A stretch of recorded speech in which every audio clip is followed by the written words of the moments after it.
Deux choses. L'amour n'excuse pas le harcèlement. Bon. Mais l'autre titre, en très gros,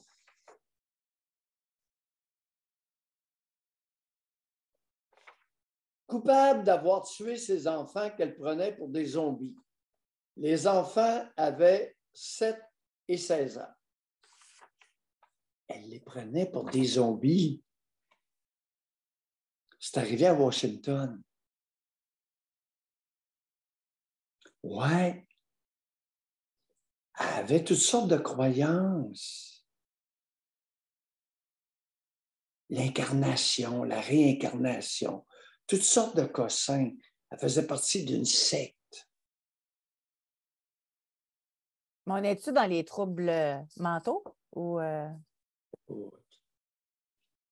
C'était une adepte des théories de la réincarnation. Puis là, elle s'est trouvée un nouveau mari qui était aussi délirant qu'elle. Il écrivait des livres ésotériques. Là, les deux sont... Elle vient d'échapper à la peine de mort, mais elle va passer le restant de sa vie en prison. Et c'est drôle, aucune allégation de maladie psychiatrique. Alors, les amis, c'est clair, d'après l'article, qu'elle est délirante. Elle était convaincue que ses enfants étaient des zombies, puis elle les a tués parce que les zombies étaient dangereux.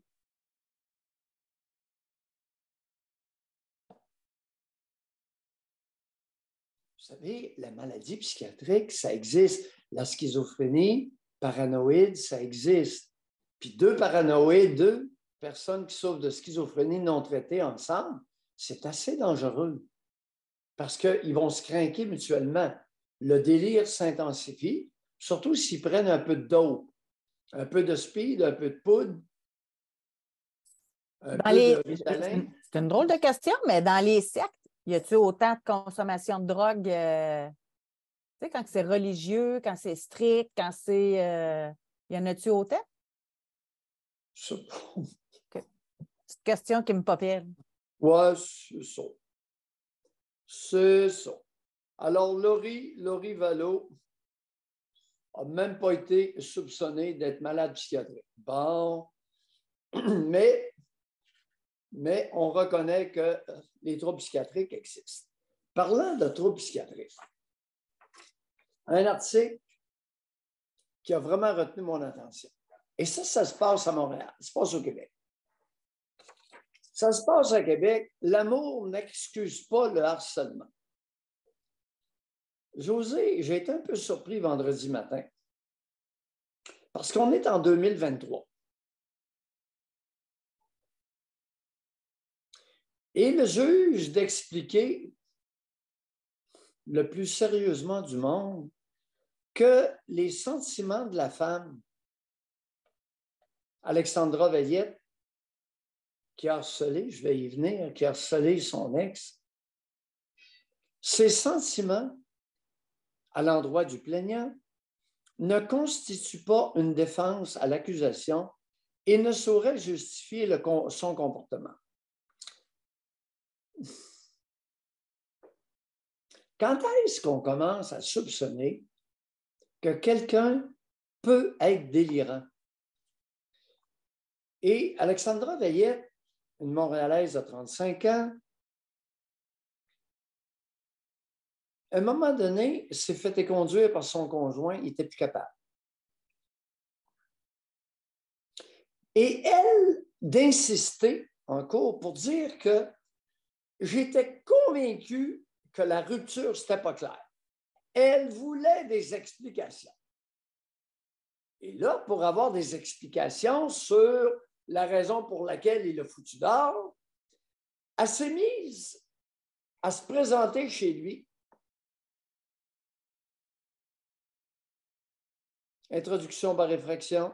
Se montrant insistante et refusant de partir. En cours, elle a justifié. Mais j'ai rien fait de mal, j'étais en peine d'amour. Je voulais savoir. Ben oui, je voulais savoir. Je me suis senti trahi, manipulé, abandonné.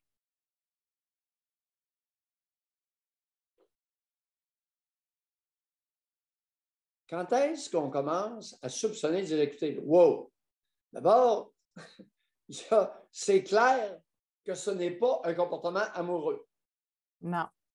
C'est minimalement un comportement animalier ou psychiatrique. Vous avez le choix entre un instinct débridé, un instinct, un animal, ou une malade. Ils n'avaient pas beaucoup de choix. Écoute, c'est arrivé 6 fois qu'elle se présente chez le gars, puis là, ça pose un sacré problème. Après 6 fois, là, il n'en pouvait plus, puis il a appelé la police. Il dit, écoutez, occupez-vous-en, là. Ben, je ne suis plus capable. Elle se présente ici, à Londres.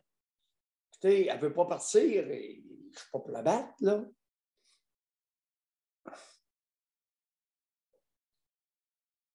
Mais ce qui m'a interpellé, on est en 2023.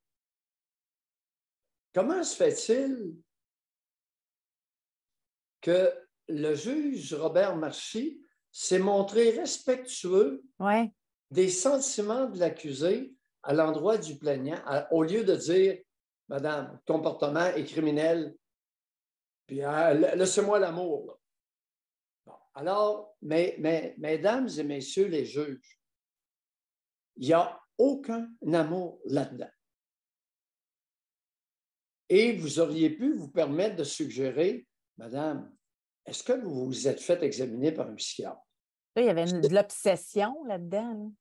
La fixation. L'obsession et la fixation sur l'ex, que ce soit un homme ou une femme, peut témoigner soit d'un comportement animal, instinctif, ou maladie psychiatrique. Maladie psychiatrique, pas trouble de santé mentale, calvaire.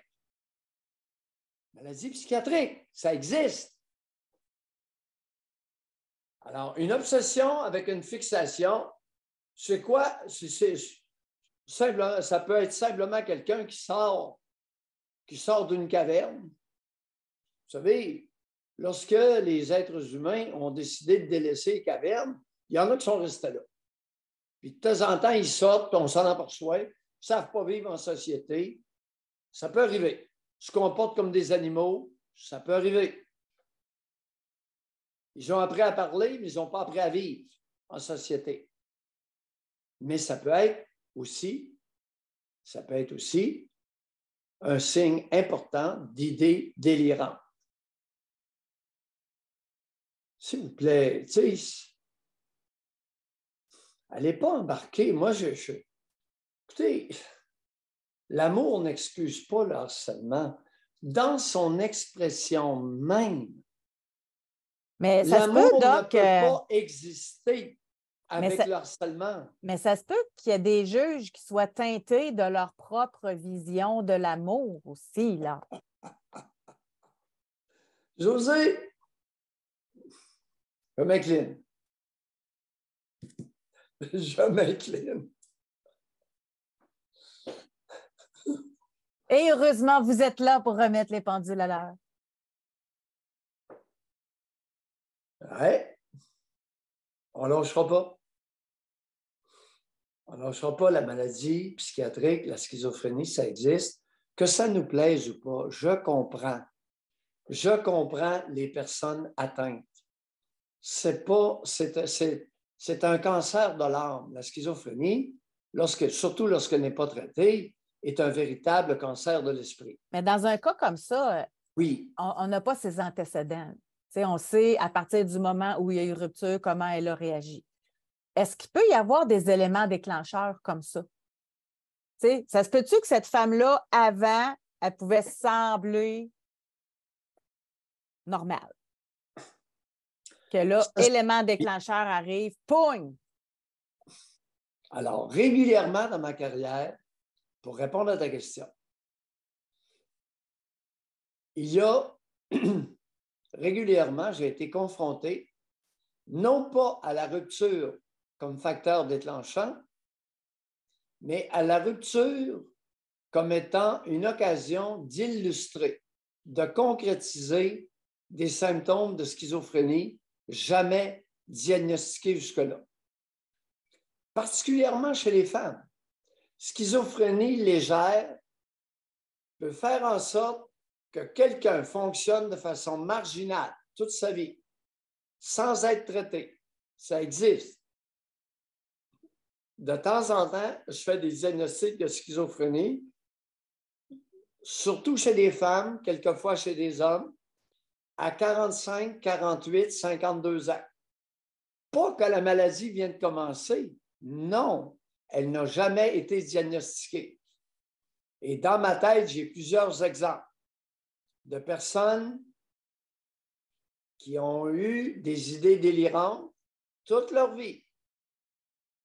Et ça peut transparaître, éclore, se manifester davantage lors d'un élément qui aurait requis un niveau de maturité que ces personnes-là ne peuvent pas avoir à cause de leurs symptômes psychotiques. Ben oui, elle ne comprend pas, là.